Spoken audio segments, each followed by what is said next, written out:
Hello everyone, welcome back to my YouTube channel. I hope you all are doing good. दोस्तों आज का topic कुछ खास होने वाला है। जैसे कि आप स्क्रीन में देख रहे हो मैं कौन सा टॉपिक के बारे में बात करने जा रहा हूँ।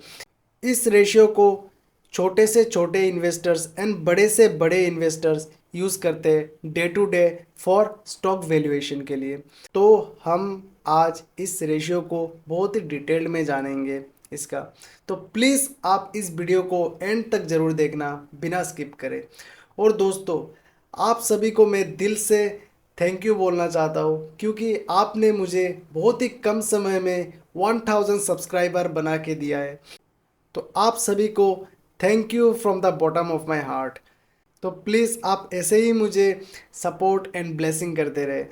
तो अगर आप मेरे चैनल में नए हो तो प्लीज़ सब्सक्राइब कर लेना एंड नोटिफिकेशन बेल को इनेबल कर देना ताकि आप मेरा कोई भी वीडियो मिस ना करें। तो पहले हम जानेंगे what is P ratio. So P ratio is a popular tool for investors world wide because it helps us determine if a stock is और इंडेक्स इज ओवर वैल्यूड और अंडर वैल्यूड। तो आपको समझ आया ये पी रेशियो क्या होता है। तो इस टूल से हमें बेसिक वैल्यूएशन का आइडिया मिलता है दोस्तों। तो चलिए अभी हम नेक्स्ट स्लाइड पर मूव करते हैं। तो अभी हम जानेंगे कंपोनेंट्स ऑफ पी रेशियो। तो पी रेशियो को कैसे हम कैलकुलेट करते हैं। ओके दोस्तों, तो पी रेशियो को कैलकुलेट करने के लिए आप करंट मार्केट प्राइस को डिवाइड करो bye it's earning per share. मान लो कोई एक स्टॉक 500 रुपीज़ उसका प्राइस है एंड इसका अर्निंग प्राइस है 25 रुपीज़। तो उसका 500 को अगर 25 से अगर आप डिवाइड करोगे तो उसका आएगा 20 रुपीज़। अभी 20 रुपीज़ मान लो आप उसका पी रेशियो चल रहा है, TTM P, trailing 12 month P. Okay दोस्तों, मैं आपको और एक एग्जांपल देता हूँ। मान लो कोई स्टॉक का प्राइस है 100 रुपीज़, 100 रुपीज़। तो एंड उसका अर्निंग प्राइस शेयर है मान लो 20 रुपीज़। तो आप 120 को डिवाइड करोगे तो आपको मिलेगा 5। तो 5 है उसका पी रेशियो। तो अगर आपका पोर्टफोलियो में कोई आप स्टॉक होल्डिंग कर रहे हो या आपका कोई फेवरेट स्टॉक है तो आप उसका कैलकुलेट आप खुद कर सकते हो। जैसे कि मैंने आपको बताया कैसे आपको price to earning ratio calculate करना चाहिए। तो आपको ये समझ आया। तो पी रेशियो में क्या होता है, there are two kinds of P ratio. एक होता है फॉरवर्ड पी रेशियो, एक होता है ट्रेलिंग पी रेशियो। ओके, तो फॉरवर्ड पी रेशियो में क्या होता है, वो करंट प्राइस को expected future earning per share से कंपेयर करता है। ओके, यहाँ पे जैसे कि हमने लिया है 525, तो 25 यहाँ पे रहा हम लोग का present earning per share. Okay, तो प्रेजेंट अर्निंग पर शेयर के ऊपर से हमने डिवाइड करके हमने निकाला 20। तो अगर आपको expected future earning per share है तो ये आपको स्क्रीनर पे नहीं मिलेगा, वो आपको खुद निकालना पड़ेगा इसका expected future earning per share क्या होगा। तो उसके लिए आपको एनालिस्ट का गाइडेंस जानना पड़ेगा, कंपनीज के सीईओ मैनेजमेंट से मीट करना पड़ेगा एंड साथ में बहुत कुछ फैक्टर्स है जो आपको जानना पड़ेगा, तब आप जाके expected future earning per share निकल सकते हो। आप ये स्क्रीनर के थ्रू नहीं निकाल सकते। तो ये एक सिंपल बात है। तो उसके लिए आपको फॉरवर्ड पी के लिए आपको डीप जाना पड़ेगा। Okay, and trailing P looks back dividing the current share price by the last 4 quarterly EPS. Okay दोस्तों, तो आपको समझ आया forward P and trailing P समझ आया। तो अभी हम जानेंगे P ratio up and down क्यों होता है। तो P ratio up and down क्यों होता है, तो एक फर्स्ट रीजन है जब investors are really excited about a company they might be willing to pay more for its stock even if the earnings have not changed much. Okay, this makes the price to earning ratio go up. तो मान लो यहाँ पे मैं जैसे कि मैंने example दिया है 500 को 25 अर्निंग पर शेयर से जब डिवाइड करा गया तब यहाँ पे निकला 20 पी रेशियो निकला, जैसे कि आप यहाँ पे देख रहे हो। तो अगर मैं यहाँ पे जैसे कि अर्निंग पर शेयर चेंज नहीं हुआ एंड शेयर प्राइस मान लो आप 700 को अगर आप 25 से डिवाइड करते हो तो अभी हो जाएगा पी रेशियो 28 हो जाएगा। लेकिन अर्निंग्स चेंज नहीं हुआ, अर्निंग पर शेयर सेम ही रहा, 25 ही रहा। बट करंट मार्केट प्राइस चला गया 700 पर एंड अर्निंग पर शेयर रह गया 25 पर, सेम ही रहा, लेकिन इसका प्राइस टू अर्निंग रेशियो 20 से 28 चला गया। तो ऐसे ही होता है। तो अभी मान लो 700 नहीं, मैं इसको 900 से मैं करता हूँ, डिवाइड करता हूँ, 900 से 25 में डिवाइड करता हूँ तो उसका हो जाएगा 20 से 36 हो जाएगा प्राइस टू अर्निंग रेशियो। इसलिए प्राइस टू अर्निंग रेशियो ऊपर जाता है। On the other hand if investor are not so optimistic about a company they might not want to pay as much for its stock even if the earning stay the same, this makes the price to earning ratio go down. तो इस वजह से price to earning ratio नीचे जाता है। तो आपको ये बात समझ आया price price to earning ratio क्यों अप एंड डाउन होता है। तो अभी मैं जाता हूँ नेक्स्ट स्लाइड पर।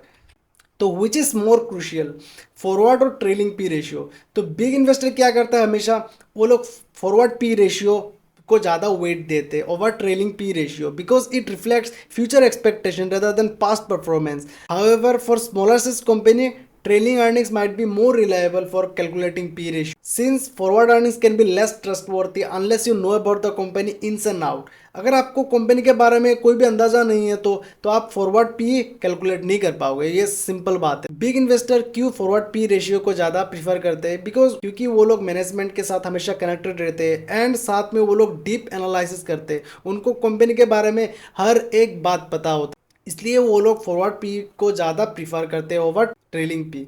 तो अभी हम नेक्स्ट स्लाइड पर मूव करते हैं। तो अभी मैं आया हूँ मोस्ट इंपॉर्टेंट स्लाइड पर, जो है how to find undervalued stock using the P ratio to see if a stock is priced right. Check its P ratio against similar companies in the same industry. For example, compare Maruti Suzuki's PE with Mahindra and Mahindra या Tata Motors का PE with Ashok Leyland. So, if a company's P is lower than its peers, it might be undervalued. But just make sure both companies are in the same sector and are of similar size.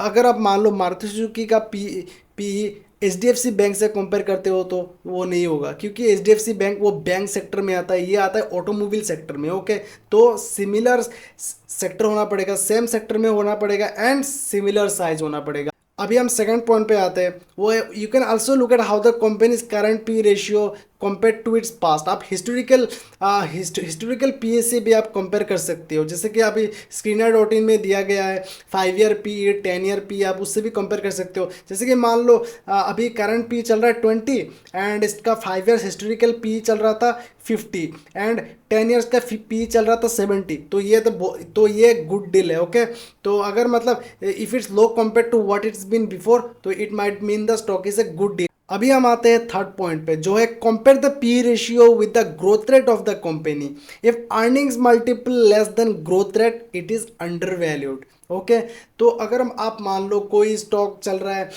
उसका earning multiple चल रहा है, हम price to earning को earning multiple भी बोल सकते हैं, प्राइस मल्टीपल भी बोल सकते हैं दोस्तों, तो ये आप हमेशा याद रखना। ओके, तो आप मान लो किसी स्टॉक का पी चल रहा है 50 बट उसका ग्रोथ रेट है कंपनी डिलीवर कर रहा है 10 to 15 या 20%, वो जस्टिफाइड नहीं होता। बट ऐसा होता तो 50 पी रेशियो चल रहा है एंड 35 to 40% चल रहा है इसका ग्रोथ रेट, तो वो जस्टिफाइड होता है दोस्तों। लेकिन अगर ग्रोथ रेट से ज़्यादा प्राइस टू अर्निंग मल्टीपल चल रहा है, वो जस्टिफाइड नहीं होता, क्योंकि इन्वेस्टर्स लोग इन फ्यूचर एक्सपेक्टेशंस की वजह से उसको ज़्यादा पी रेशियो दे रहे। अगर कंपनी ने अर्निंग ग्रोथ रेट जो एक्सपेक्टेशन के बराबर अगर डिलीवर नहीं करा तो वो स्टॉक नीचे गिर जाएगा, वो ओवर वैल्यूड स्टॉक है। ओके, तो आपको हमेशा याद रखना होगा, if earning multiple less than growth rate, it is under, ये हमेशा याद रखना पड़ेगा आपको। एंड फोर्थ पॉइंट है, another way to see if a stock is worth it is by comparing its P ratio with the P ratio of its sector. If the stock's P ratio lower than the sector's, it is considered undervalued. तो कोई अगर stock का P चल रहा है 20 and उसका sector का P चल रहा है 50, तो वो हमें डिस्काउंट में मिल रहा है, वो अंडरवैल्यूड स्टॉक है दोस्तों। तो वैसे आपको ये 4 पॉइंट हमेशा याद रखना पड़ेगा, कैसे कि हम अंडरवैल्यूड स्टॉक ढूंढ सकते हैं। तो ऐसे करके आप अंडरवैल्यूड ढूंढ सकते हो विथ पी रेशियो दोस्तों। तो आपको ये बात क्लियर हो गया दोस्तों। अभी हम आए लास्ट स्लाइड पर। तो लास्ट स्लाइड पे ये है कि can you trade stocks using P ratio? No, P ratio is not enough on its own. You need to consider other things like earnings, sales, future earnings catalyzed. Future earning catalyzed में आता है order book, new product और service launching और capacity expansion, तो वो आता है। Okay, sector strength भी देखना पड़ता है, स्टॉक्स का टेक्निकल भी देखना पड़ता है। Just looking at the P ratio alone can be misleading दोस्तों। तो अब आप कभी भी पी रेशियो का लो पी रेशियो का ट्रैप में मत फंसना। पी रेशियो भी देखना, उसके साथ आप सेल्स भी देखना, अर्निंग्स ग्रोथ भी देखना, उसका फ्यूचर अर्निंग्स कैटलाइज्ड भी देखना। तो फ्यूचर अर्निंग्स कैटलाइज्ड हम कैसे देखते हैं, उसमें आप देखने के लिए आपको इन्वेस्टर प्रेजेंटेशन पढ़ना पड़ेगा, जो एवरी क्वार्टर कंपनी रिलीज करता है, एंड साथ में आपको कॉन कॉल भी पढ़ना पड़ेगा कंपनीज का। तब आपको पता चलेगा फ्यूचर अर्निंग्स कैटलाइस्ट क्या है, इसका क्यों ग्रोथ होने जा रहा है, क्या कंपनी कैपेसिटी एक्सपेंशन कर रहा है, अपने कैपेसिटी को एक्सपेंड कर रहा है, क्या नया ऑर्डर बुक आ रहा है कंपनी के पास, ये न्यू प्रोडक्ट और सर्विस लॉन्च करने जा रहा है कंपनी एटसेट्रा। ओके, ये आपको हमेशा याद रखना पड़ेगा। सेक्टर स्ट्रेंथ भी देखना पड़ेगा, सेक्टर में कुछ स्ट्रेंथ है, सेक्टर टेलविंड है, तो ये आपको देखना पड़ेगा। एंड स्टॉक्स का टेक्निकल भी जरूरी है, बहुत जरूरी है स्टॉक्स का टेक्निकल। अगर stock is at 52 week high and इसका सेल्स भी बढ़िया है, अर्निंग्स भी बढ़िया है, इसका फ्यूचर अर्निंग्स कैटलाइज्ड भी है, साथ में सेक्टर स्ट्रेंथ भी है, और आपको पी रेशियो लो में मिल रहा है, तो वो स्टॉक बहुत ही अच्छा अपॉर्चुनिटी आपको मिल रहा है। ओके दोस्तों, तो आप कभी भी पी रेशियो पर अगर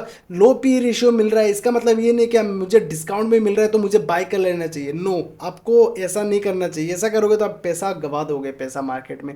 आपको ऐसा नहीं करना है। आपको सिर्फ आपको पी रेशियो के साथ मल्टीपल थिंग्स आपको देखना पड़ेगा, तब जाके आपको अच्छा इन्वेस्टमेंट मिल सकता है। पी रेशियो का तब जाके काम होता है। अगर पी रेशियो कोई मैजिक टूल होता तो सब अमीर हो जाते। सब पी रेशियो, बहुत सारे पी स्टॉक्स अभी अवेलेबल है जो 20 के नीचे अवेलेबल है, आप खुद स्क्रीनर में जाके देख सकते हैं। लेकिन नो, तो लो पी रेशियो का मतलब ये नहीं कि ये स्टॉक ग्रेट स्टॉक है। नो, ग्रेट स्टॉक बनने के लिए जो जो मैंने पॉइंट्स दिए वो सब होना जरूरी है, तब जाके ये स्टॉक ग्रेट स्टॉक बन सकता है दोस्तों। आई होप इस वीडियो से आपने बहुत कुछ सीखा होगा। प्लीज़ अपना फीडबैक कमेंट में जरूर देना, and thank you for watching to the end. Bye bye.